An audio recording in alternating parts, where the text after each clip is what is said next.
अगर आपको nominal national income को कन्वर्ट करना है रियल नेशनल इनकम में, या रियल नेशनल इनकम को कन्वर्ट करना है नॉमिनल नेशनल इनकम, तो कैसे करेंगे? उसके लिए आपको एक टर्म पता होनी चाहिए, दैट इज प्राइस इंडेक्स। ये प्राइस इंडेक्स स्टैट्स में आपने पढ़े होंगे कभी। प्राइस इंडेक्स को यहां पे हम बोल रहे हैं जीडीपी डिफ्लेटर। GDP deflator. तो जीडीपी डिफ्लेटर जो है उसकी मदद से, जीडीपी डिफ्लेटर की मदद से आप लोग नेशनल इनकम को आपस में कन्वर्ट कर सकते हो, नॉमिनल को रियल में, रियल को नॉमिनल। तो सबसे पहले ये जान लो व्हाट इज जीडीपी डिफ्लेटर या प्राइस इंडेक्स, क्योंकि रियल नॉमिनल तो आपको पता चल गया। तो जीडीपी डिफ्लेटर क्या है दोस्तों? जीडीपी डिफ्लेटर क्या है, सुनना ध्यान से। GDP deflator measures the average level of prices of all the goods and services that makes up GDP. Average level of price. तो उसकी मदद से आप नॉमिनल को रियल में, रियल को नॉमिनल में कन्वर्ट कर सकते हैं। तो डिफ्लेटर, जीडीपी डिफ्लेटर का फॉर्मूला क्या है? Nominal GDP divide by real GDP into 100। Index निकल के आ जाएगा। और इसका यूज ना करके हम क्या कर रहे हैं, पहले अगर हम इसी फॉर्मूले से, देखो बच्चों, जीडीपी डिफ्लेटर क्या है? Which measure the average level of prices. उसका यूज एक ये टूल है, जीडीपी डिफ्लेटर एक टूल है जिससे आप नॉमिनल जीडीपी को रियल में और रियल को नॉमिनल में, या फिर नॉमिनल नेशनल इनकम को रियल नेशनल इनकम में, रियल नेशनल इनकम को नॉमिनल नेशनल इनकम में कन्वर्ट कर सकते हो। तो सबसे पहली बात, जीडीपी डिफ्लेटर का फॉर्मूला क्या है दोस्तों? नॉमिनल जीडीपी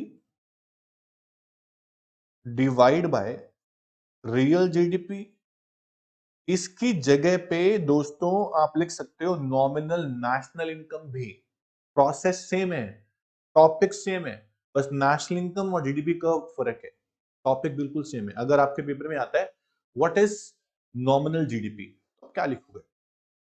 बस मनी वैल्यू वर्ड लिखा था ना नेशनल इनकम में, मनी वैल्यू, वो ना लिख के आप क्या लिखोगे? जीडीपी का मतलब क्या होता है दोस्तों? एमपीपी लेके चलते हैं, कुछ नहीं लिखा होता। तो अगर आपको आ जाए नॉमिनल जीडीपी, नेशनल इनकम की जगह लिखा आ जाए नॉमिनल, सॉरी खाली जीडीपी लिखा आ जाए, जीडीपी एट करंट प्राइस, बताओ क्या? तो when value of goods and services, when value of goods and services produced with in the domestic territory, nominal rent नहीं लिखेंगे आप, क्योंकि जीडीपी की बात हो रही है, डी है, डोमेस्टिक है, is estimated on the basis of current year price known as nominal GDP। तो इस तरह से आप नेशनल इनकम को रिप्लेस करके जीडीपी वर्ड भी डाल सकते हो। टॉपिक सेम है, कुछ चेंज नहीं है उसके अंदर, इसलिए हम डिफ्लेटर के अंदर भी लिख सकते हैं यहां पे नॉमिनल नेशनल इनकम या फिर रियल नेशनल इनकम भी आप यूज कर सकते हो। तो अगर आपको मान लो निकालना हो नॉमिनल जीडीपी, आपको नॉमिनल जीडीपी निकालना है, तो आप कैसे निकालेंगे? आप क्या करेंगे? आप जीडीपी डिफ्लेटर को मल्टीप्लाई करेंगे रियल जीडीपी से, करेक्ट है, और डिवाइड में कर देंगे 100। ये आपको फॉर्मूला बन गया। इससे ही फॉर्मूला बनाया मैंने। अगर आपको निकालना है रियल जीडीपी, तो आप कैसे करेंगे? रियल जीडीपी निकालना है आपको, तो real GDP is equals to nominal GDP, फॉर्मूले से फॉर्मूला बनेगा divide by GDP deflator into 100। बहुत सिंपल फॉर्मूला है। ये तीन फॉर्मूले की मदद से आप छोटे मोटे न्यूमेरिकल्स जो इस पे बनेंगे वो सॉल्व कर सकते हो। एक बार आप नोट्स में देख लो दोस्तों कि जीडीपी डिफ्लेटर का यूज क्या है। अगर आपको निकालनी है national income at constant price, मतलब कि रियल नेशनल इनकम, तो फॉर्मूला क्या बना? Nominal national income divide by price index, मतलब जीडीपी डिफ्लेटर कहते हैं, इनटू 100। यही फॉर्मूला हमने बनाया, nominal national income divide by GDP deflator into 100। तो फॉर्मूले से फॉर्मूला बन सकता है दोस्तों। ये आपका था कन्वर्जन, कि national income at current price को आप कैसे कन्वर्ट कर सकते हैं national income at constant price में, या national income at constant price को कैसे कन्वर्ट करते हैं करंट प्राइस में। ये आपका नॉमिनल और रियल जीडीपी टॉपिक कंप्लीट हो गया। और अगर आपसे पूछते हैं ये चीज जो बहुत इंपॉर्टेंट है दोस्तों कि which is better, nominal GDP और real GDP, very very important. अब आपको समझ में आ ही गया होगा कि रियल जीडीपी इज बेटर क्योंकि वो true picture of growth show करता है। क्यों शो करता है? क्योंकि रियल जीडीपी के अंदर प्राइस का इफेक्ट नहीं है, रियल जीडीपी के अंदर सिर्फ आउटपुट का इफेक्ट है और आउटपुट बेस्ट ग्रोथ शो करती है। तो क्या लिखा है यहां पढ़ते हैं। Real GDP helps in determining the effect of increase in production of goods and services as it is affected by output only, not by the price. But जो नॉमिनल जीडीपी होता है या नॉमिनल नेशनल इनकम होती है, बात तो ही की है वहां पे, increase even without any increase in output, वहां पे प्राइस का इफेक्ट भी होता है ना। इसलिए बेस्ट कौन सा हुआ? रियल बेस्ट हो, क्योंकि वहां पे सिर्फ आउटपुट का इफेक्ट आप देख पा रहे हो, आउटपुट ही कंट्री को चाहिए। उसके बाद अगर आपको मान लो बच्चों अपनी ही कंट्री में ईयर टू ईयर कंपैरिजन करना है, पिछले साल क्या था, उससे पिछले साल क्या था, आज क्या है, तो भी आप आउटपुट का इफेक्ट देखना चाहते हो, आप प्राइस का इफेक्ट देखना नहीं चाहते हो, तो इन्फ्लेशन अलग चीज हो गई। आपको ग्रोथ देखनी है तो आप आउटपुट का इफेक्ट देखेंगे। तो आपको अगर पीरियोडिकल कंपैरिजंस करने हैं, ईयर टू ईयर कंपैरिजन करना है, टाइम वाइज कंपैरिजन करना है, तो भी आप रियल जीडीपी को ही देखते हो, इसलिए वो बेटर है।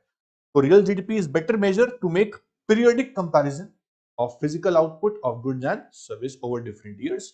अगर आपको दूसरी कंट्री का और अपनी कंट्री का जीडीपी कंपेयर करना है, दूसरी कंट्री की नेशनल इनकम और अपनी कंट्री की नेशनल कंपेयर करनी है, तो आप रियल वाली ही कंपेयर करोगे क्योंकि वहीं पर ही आउटपुट का इफेक्ट है। यार प्राइस मान लो कि मेरी कंट्री में प्राइस बहुत तेजी से बढ़ रहा है, मेरी नेशनल इनकम तेजी से बढ़ी हुई दिखेगी, तो वो कोई रियल मेजरमेंट नहीं हुआ। इसलिए हम आउटपुट से कंपेयर करते हैं, ना कि प्राइस, चाहे वो कंट्री टू कंट्री हो, चाहे वो ईयर टू ईयर अपनी कंट्री का ही क्यों ना। तो real GDP facilitates international comparisons of economic performance of different countries. Therefore, real GDP is better than nominal GDP as it truly reflects the growth of an economy. Very, very simple. तो what is GDP deflator? हमने पढ़ लिया। Nominal GDP जो है वो affect होता है change in price से भी, आउटपुट से भी, और जो रियल होता है सिर्फ आउटपुट से चेंज होता है। दोनों ही के अंदर अगर मैं बोलूं कि आपको एलिमिनेट करना है प्राइस का इफेक्ट, तो उसके लिए हमारे पास है जीडीपी डिफलेटर। ठीक है, तो ये टॉपिक बहुत इंटरेस्टिंग था। इसके ऊपर कुछ क्वेश्चन भी हैं कि कन्वर्ट करो रियल जीडीपी को नॉमिनल में, नॉमिनल को रियल में, या डिफलेटर निकालो। इस पे मैंने क्वेश्चन दिए हैं दोस्तों, आपको दिखा देता हूं। इसके ऊपर मैंने क्वेश्चन दिए हैं कुछ, ये देखो, यहां आपके असाइनमेंट नंबर 1 में ही इसके क्वेश्चन है कि आपको रियल जीडीपी, नॉमिनल जीडीपी निकालना है, फिर कंपेयर करना है। ठीक है, उसके बाद कुछ क्वेश्चन ऐसे भी हैं जहां पे आपको परसेंटेज चेंज निकालना है रियल नॉमिनल में। तो इस तरह के क्वेश्चन आप प्रैक्टिस करेंगे। ये फॉर्मूला मैंने आपको सारे बता दिए। कितने फॉर्मूलाज? 3 फॉर्मूलाज। इन तीनों फॉर्मूलाज की मदद से आप वो क्वेश्चन सॉल्व कर पाएंगे दोस्तों। कोई भी डाउट होगा मैं आपके लिए हमेशा अवेलेबल हूं। उसके बाद अब बात करते हैं नेक्स्ट टॉपिक की। नेक्स्ट टॉपिक का नाम है दोस्तों जीडीपी एंड वेलफेयर। उसकी एक्सेप्शंस पढ़ेंगे, लिमिटेशंस पढ़ेंगे। हम हमेशा ये बोलते हैं, कॉमन लैंग्वेज में हमेशा हम ये बोलते हैं कि जीडीपी बढ़ेगा तो वेलफेयर बढ़ेगा। वेलफेयर क्या होता है? Economic wellbeing. वेलफेयर मतलब कि आपका जो एरिया है, आपके पास जो फैसिलिटीज हैं, चीजें हैं कंट्री के अंदर, वो सब जो है बढ़ती रहे, आपको सहूलियत हो, वो वेलफेयर है। तो इकोनॉमिक वेलबींग डेवलप होना चाहिए, लिविंग स्टैंडर्ड डेवलप होना चाहिए। ठीक है, आपका लिविंग स्टैंडर्ड है, क्वालिटी ऑफ लाइफ है, सब डेवलप होनी चाहिए। और वो तब डेवलप होती है आपकी जब इनकम बढ़ती है, जब कंट्री का जीडीपी बढ़ता है। ऑब्वियसली बात है, तो इसलिए बोलते हैं हम जीडीपी इंक्रीज तो welfare also increase, economic welfare also increase. But कभी कभी क्या होता है, जीडीपी के बढ़ने के बाद भी वेलफेयर बढ़ नहीं पाता, या तो कम हो जाता है या बढ़ता ही नहीं। ऐसे कुछ केसेस आपको समझाने हैं जहां जीडीपी बढ़ रहा हो बट वेलफेयर में कोई चेंज नहीं आ रहा, वेलफेयर उल्टा डाउन जा रहा है। तो ऐसे कौन से पॉइंट्स हैं, ऐसे कौन से एक्सेप्शनल केसेस हैं जहां जीडीपी के साथ साथ वेलफेयर नहीं बढ़ता है? तो ये आपका टॉपिक है, इंटरेस्टिंग है, सुनिएगा। इंट्रोडक्शन पढ़ लेते हैं।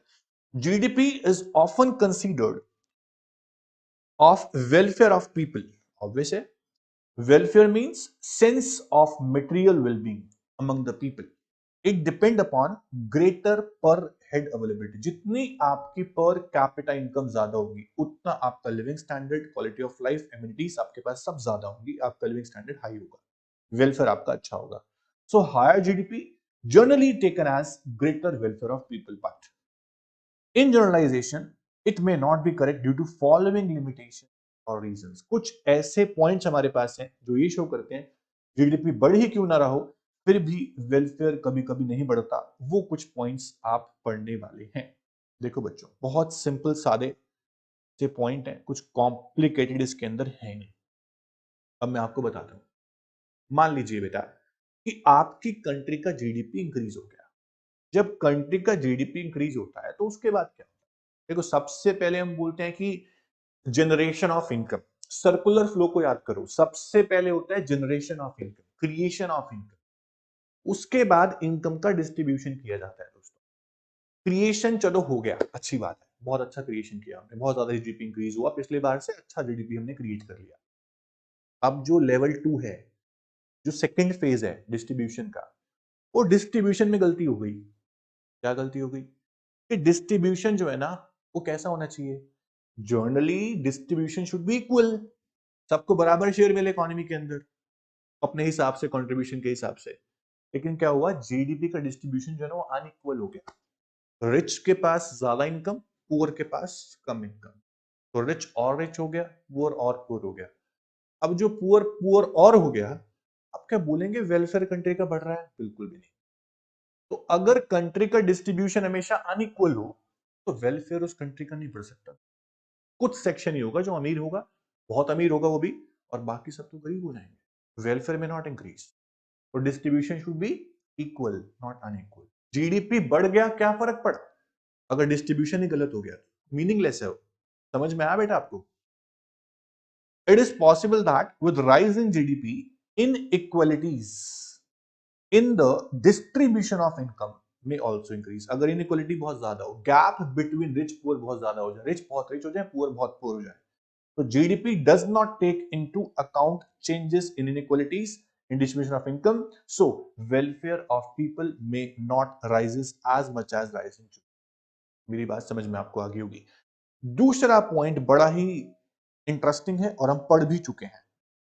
आपने नॉमिनल जीडीपी में क्या देखा कि जीडीपी वहां भी बढ़ रहा था, जीडीपी यहां भी बढ़ रहा था, या नेशनल इनकम बोल लो, यहां भी बढ़ रही थी और यहां भी बढ़ रही थी। अब बताओ कंट्री के वेलफेयर के लिए कौन सी अच्छी है? अब बस बोलेंगे ये वाली अच्छी है, ये अच्छी नहीं है, क्योंकि नॉमिनल जीडीपी या नॉमिनल नेशनल इनकम में जीडीपी जो बढ़ रहा था वो due to change in price बढ़ रहा था। यहां क्या लिखा है? If increase in GDP is due to increase in price, not due to increase in output, it will not be a reliable index for welfare. Simple. तो आपका GDP बढ़ रहा है, मान लिया बढ़ रहा है, बट ड्यू टू प्राइस बढ़ रहा है, इट इज मीनिंगलेस, वो वेलफेयर के लिए नहीं है, वो तो इन्फ्लेशन क्रिएट कर रहा है, उससे गरीब और गरीब हो जाएगा। अच्छा पॉइंट है। उसके बाद कभी कभी क्या होता है दोस्तों, हमारी कंट्री में देखो बहुत सारे एक्सचेंज होते हैं, मॉनेटरी भी होते हैं, नॉन मॉनेटरी भी होते हैं, लेकिन नॉन मॉनेटरी एक्सचेंजेस को जीडीपी के अंदर काउंट नहीं किया जाता, लेकिन सर्विस वहां जनरेट होती है। सर क्या बोल रहे हो, व्हाट इज नॉन मॉनेटरी? बेटा मॉनेटरी मतलब पैसों वाले ट्रांजेक्शन्स, नॉन मॉनेटरी मतलब बिना पैसों की ट्रांजेक्शन हो गए। ऐसे कैसे हो गया? मैं अपने ही घर में अपनी फैमिली में किसी बच्चों को पढ़ा रहा हूँ, फीस नहीं दे रहा, नॉन मॉनेटरी। या कोई लॉयर है अपनी फैमिली के अंदर किसी का केस लड़ रहा है, फीस दे रहा है, दिस इज नॉन मॉनेटरी। तो ऐसी ट्रांजेक्शन्स कंट्री में बहुत सारी हैं जिससे बेनिफिट तो होता है पर पैसे जनरेट नहीं होते। उसका क्या करें? वो काउंट तो नहीं हो रही। अगर वो काउंट नहीं हो रही तो वेलफेयर कैसे बढ़े? समझना, many activities in an economy are not evaluated in monetary terms. बहुत सारी ऐसी एक्टिविटी हैं जिनको हम मॉनेटरी टर्म में इवेल्युएट करते ही नहीं है। For example, non market transaction जो मार्केट में आती ही नहीं है, जिनकी मार्केट में वैल्यू नहीं है, हाउस वाइफ के सर्विसेज, किचन गार्डनिंग है, लेजर टाइम, हम खाली बैठे होते हैं, लेजर मतलब खाली बैठना, आराम, लेजर टाइम खाली बैठे होते हैं, हम सोचते हैं यार कोई घर का काम ही कर ले, तो एसी खराब है सर्विस कर लेते हैं उसकी। कोई भी चीज हम ठीक करने बैठ जाते हैं, ठीक हो भी जाती है कभी कभी, हमें बुलाना नहीं पड़ता किसी को भी। कई बार हम बाहर के लोगों को नहीं बुलाते, खुद ठीक कर लेते हैं चीजों को, इलेक्ट्रिकल प्रॉब्लम्स हो या कुछ भी हो। तो वहां पे आपने एक्टिविटी की, बट वो एक्टिविटी मार्केट से होती तो मॉनेटरी होती, खुद कर ली नॉन मॉनेटरी है, वहां आपकी चीज तो ठीक हो गई पर पैसे जनरेट नहीं हुए। इससे वेलफेयर डाउन होता है। उसको पैसे मिल सकते थे पर नहीं मिले क्योंकि आपने खुद ही ठीक कर लिया। सोचो, अगर सारी ट्रांजेक्शन ऐसी होंगी पूरी इकोनॉमी के, अपना काम सारे खुद करेंगे, तो कहां से इकोनॉमी का वेलफेयर बढ़ेगा? सब लोग तो अपना काम खुद कर रहे हैं, पैसे कहां से आएंगे? तो नॉन मॉनेटरी जीडीपी में इंक्लूड नहीं होती due to non availability of data. कौन बताएगा मैंने ठीक किया इसके पैसे लगाओ नेशनली? तो ऐसा कैसे हो सकता है? However, such activities influence the economic welfare। बहुत ही आसान था, समझने वाला पॉइंट था, समझ में आपको आ गया होगा। अब नेक्स्ट पॉइंट है बेटा एक्सटर्नैलिटीज, इस पे लिख लो, very important. Externalities is very important point. सबसे पहले समझो बेटा कि एक्सटर्नैलिटी का मतलब क्या होता है। दोस्तों, कुछ भी एक्टिविटी हम करते हैं ना, तो उसके इफेक्ट आते हैं। मैं आपको पढ़ा रहा हूं, इसका इफेक्ट आपको पॉजिटिव पड़ रहा है क्योंकि आपका कुछ नॉलेज बढ़ रहा है। बट कई बार क्या होता है, कुछ एक्टिविटी ऐसी होती है, कुछ प्रोडक्शन एक्टिविटीज ऐसी होती हैं। देखो, मैं अपनी एक्टिविटी की बात कर रहा हूं, अभी यहां पर एसी नहीं चल रहा है। जब एसी चलेगा तो मैं पढ़ा रहा हूं, मान लो मैं 4 घंटे की क्लास रिकॉर्ड कर रहा हूं आपके लिए, और एसी चल रहा है, उसमें रिकॉर्ड कर रहा हूं। फायदा ये हो रहा है कि आपको बेनिफिट है, ठीक है, क्योंकि आपको नॉलेज मिल रही है, आपका वेलबींग बढ़ेगा। नुकसान ये है, जो एसी से गैसेस निकल रही है एनवायरमेंट के अंदर, वो पॉल्यूट हो रही है। बारीकी से देखो तो वो नेगेटिव एक्सटर्नैलिटी है। दो इफेक्ट है, पॉजिटिव नेगेटिव। पॉजिटिव आपको मिल रहा है, आपका वेलफेयर बढ़ रहा है। नेगेटिव ये कि वो एनवायरमेंट पॉल्यूट हो रहा है एसी की गैसेस से। इस तरह से जब भी फैक्ट्रीज में प्रोडक्शन होता है, जब भी फैक्ट्रीज में प्रोडक्शन होता है, तो वहां प्रोडक्शन तो हो रहा होता है, जीडीपी बढ़ेगा उससे क्योंकि इनकम जनरेट करेगी वो फैक्ट्री। इन फैक्ट्री में जो स्मोक निकल रहा है, जो पॉल्यूटेड वाटर निकल रहा है, जो वेस्टेज निकल रहा है, रिवर्स में जा रहा है, कहीं भी जा रहा है, उससे एनवायरमेंट पॉल्यूट हो रहा है, वो नेगेटिव एक्सटर्नैलिटी है। तो जीडीपी इंक्रीज हो रहा है, लेकिन जो प्रोडक्शन एक्टिविटी हो रही है उसमें नेगेटिव एक्सटर्नैलिटी बहुत ज्यादा है, तो उससे वेलफेयर नहीं बढ़ पाएगा दोस्तों। वो नेगेटिव इफेक्ट करेगा वेलफेयर को। तो आपकी प्रोडक्शन एक्टिविटी में एक्सटर्नैलिटीज हो तो कैसी हो? पॉजिटिव, तब वेलफेयर बढ़ेगा। समझना, एक्सटर्नैलिटीज रेफर्स टू या तो बेनिफिट्स या हार्म। इसका मतलब क्या होता है? इफेक्ट्स। इफेक्ट्स पॉजिटिव भी हो सकता है, नेगेटिव भी हो सकता है। Caused by a firm or an individual or for which they are not paid or penalized। Penalise नहीं कर रहे उसको। अगर पॉल्यूशन हो रहा है, देखो एसी से गैस निकल रही है, इसे पेनलाइज कौन करे? नहीं कर सकता। पेनलाइज करेंगे तो पैसे आएंगे गवर्नमेंट के पास, उस पैसे से गवर्नमेंट खर्चा करेगी, वेलफेयर को ठीक करेगी, तो हम बोलेंगे वेलफेयर बढ़ रहा है। बट अगर पेनल्टी नहीं लगा रहे, पैसे नहीं आते, तो activities which result in benefit to others उसे बोलते हैं पॉजिटिव एक्सटर्नैलिटी, और जिससे हार्म होता है उसे बोलते हैं नेगेटिव एक्सटर्नैलिटी। समझ में आपको आ गया होगा। एग्जांपल दे रहा है किसका? नेगेटिव का। Environmental pollution caused by industrial plants, such pollution reduce the welfare through negative effect on health। What is positive externality? Use of public park by people for pleasure or which no payment are made by public, it increase welfare through positive effect on health। Okay, such external effects do not form part of market transactions। GDP does not take into account externalities positive or negative। इसका भी welfare पे impact पड़ता है, तो इनको include करना चाहिए। Example एक और देता हूँ। एक फैक्ट्री प्रोडक्शन कर रही है, उससे पॉल्यूशन भी कर रही है, वाटर जो है वो वेस्टेज जो आती है गंदे पानी की आती है, लेकिन उस फैक्ट्री ने उसके लिए कंपोस्ट एक कुछ ऐसा प्लांट बना दिया, वाटर मैनेजमेंट प्लांट, कि पानी वो मैनेजमेंट में कहीं स्टोर हो रहा है, रिवर में नहीं जा रहा। तो वो पॉजिटिव एक्सटर्नैलिटी। ऐसा करना चाहिए।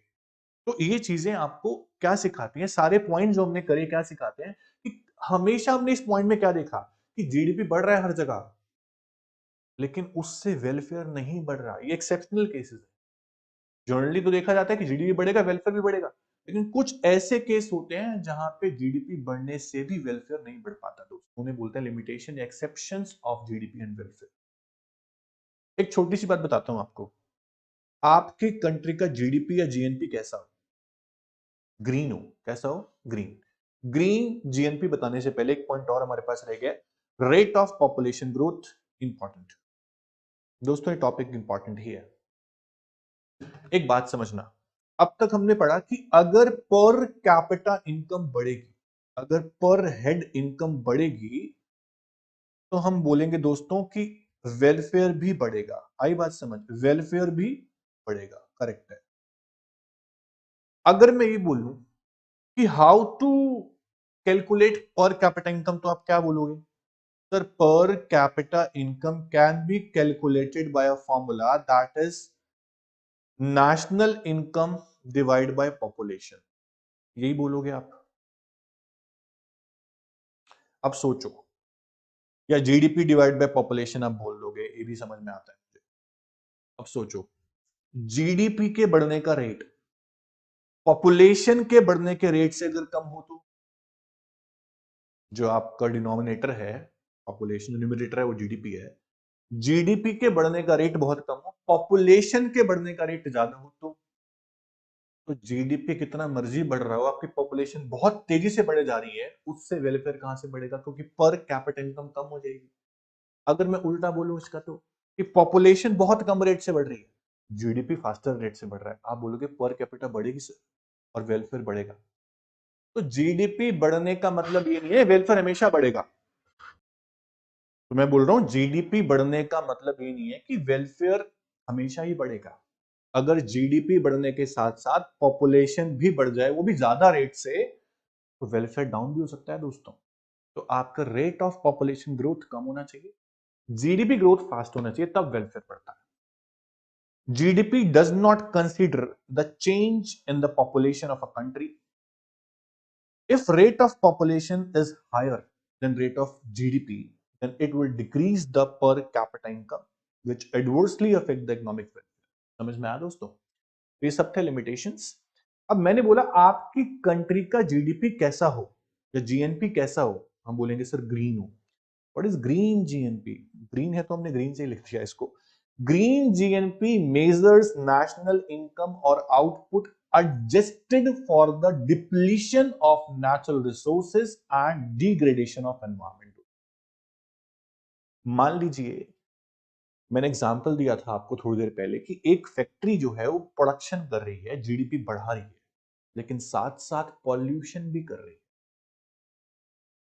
अगर मैं उस पर पेनल्टी लगा दूं तो उसकी जो नेट इनकम है उसमें से पेनल्टी को घटा दूं तो उसके बाद जो इसकी इनकम बचेगी वो उसकी ग्रीन इनकम है। मेरी बात समझना, ऐसे पूरी कंट्री को सोचो, पूरी कंट्री का जो भी जीडीपी आया है, जीएनपी आया है, नेशनल इनकम आई है, एनीथिंग, उसके बाद ये सोचो कि जितना पॉल्यूशन किया है फैक्ट्रीज ने, इंडस्ट्रीज ने, प्लांट्स ने, उस सबको ठीक करने में जो पैसा लगेगा, जो पॉल्यूशन हुआ है उसको रिड्यूस करने में जो पैसा लगेगा, उसे कंट्रोल करने में जो पैसा लगेगा, वो तो खर्चा है ना।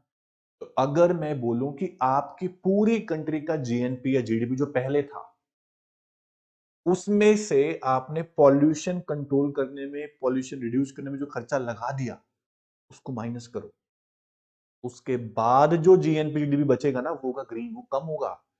तो जितना ज्यादा आपकी कंट्री में पॉल्यूशन होगा, जितना ज्यादा आपके कंट्री के अंदर एनवायरमेंट एक्टिविटीज पॉल्यूशन वाली बढ़ेंगी, उतना आपका जीडीपी जीएनपी कम बचेगा, जो असली ग्रीन जीएनपी है। पर ग्रीन जीएनपी को देखता नहीं है, हम देखते हैं इनकम बहुत ज्यादा जनरेट हुई है, पॉल्यूशन को देखते ही नहीं है, कंट्रोल करने में पैसे कितने लग रहे हैं। उसके बाद जीएनपी निकालो तब पता लगेगा कितना कम जीएनपी बचता है, जो कंट्री बहुत पॉल्यूशन करती है। इसलिए बोलते हैं पॉल्यूशन ना करो यार, जो आप कमा रहे हो उसमें से कितना सारा तो आप लगा रहे हो वापस, पहले आप पॉल्यूशन कर रहे हो, फिर जो पैसा आपको आया उसमें से पॉल्यूशन को घटाने के पैसे लगा रहे हो, फिर आपने कमाया क्या? इससे बड़ी आप पॉल्यूशन करो ही मत। पॉल्यूशन नहीं करोगे, बाद में खर्च भी नहीं करना पड़ेगा पॉल्यूशन कंट्रोल करने में, पैसे ज्यादा बचेंगे। तो आप ग्रीन जीएनपी बनाओ, आप ग्रीन जीएनपी प्रोड्यूस करो बिना पॉल्यूशन करे, प्रोडक्शन करे। ओके, चलो, तो आप क्या देख रहे हो? गुड न्यूज कि आपका थ्योरेटिकल पोर्शन समाप्त, न्यूमेरिकल पोर्शन शुरू होने वाला है, 6 मार्क का न्यूमेरिकल आएगा। अब कोई बोरियत नहीं है, बोरियत अगर लग भी रही थी ना तो उसको लगने मत देना बेटा, बहुत इंपॉर्टेंट है। अब जो शुरू होगा वो होगा प्रैक्टिकल। देखो मैंने कहा था आपको, बार बार बोला था कि इनकम एक्सपेंडिचर वैल्यूएबल, वो मेथड थे थ्योरी के पॉइंट ऑफ व्यू से। अभी देखो यहाँ प्रैक्टिकल वाले मैंने अलग फॉर्मूला बनाए हैं, सीओई में क्या जोड़ना है, ऑपरेटिंग सरप्लस में क्या जोड़ना है, अलग अलग कंपोनेंट बना रखे हैं, मिक्स इनकम में क्या आएगा, फिर जोड़ के नेशनल इनकम निकलेगी, वो सब कुछ बना रखा है। ये जो अब जो मेथड पढ़ाऊंगा वो प्रैक्टिकल सॉल्व कैसे करने हैं, न्यूमेरिकल के तरीके से बताऊंगा, पहले थ्योरी के तरीके से बताए थे क्योंकि तब थ्योरी थी। जो चीज जैसे उसको वैसा रहने दो ना, क्यों मॉडिफिकेशन करनी, मॉडिफिकेशन करो but according to the concept के, कंसेप्ट के अब न्यूमेरिकल्स करने हैं तो मैंने मॉडिफिकेशन करी है, यहाँ बनती है मॉडिफिकेशन क्योंकि न्यूमेरिकल सॉल्व करने के लिए बच्चे को एक सुंदर तरीके से, आसान तरीके से बना हुआ हलवा चाहिए, न्यूमेरिकल सॉल्व कर लूं तो वो हलवा आपको मैंने बना दिया, आप सिर्फ खाओ। ठीक है, तो ये न्यूमेरिकल वाला पोर्शन जो है नेक्स्ट क्लास में शुरू हो जाएगा दोस्तों।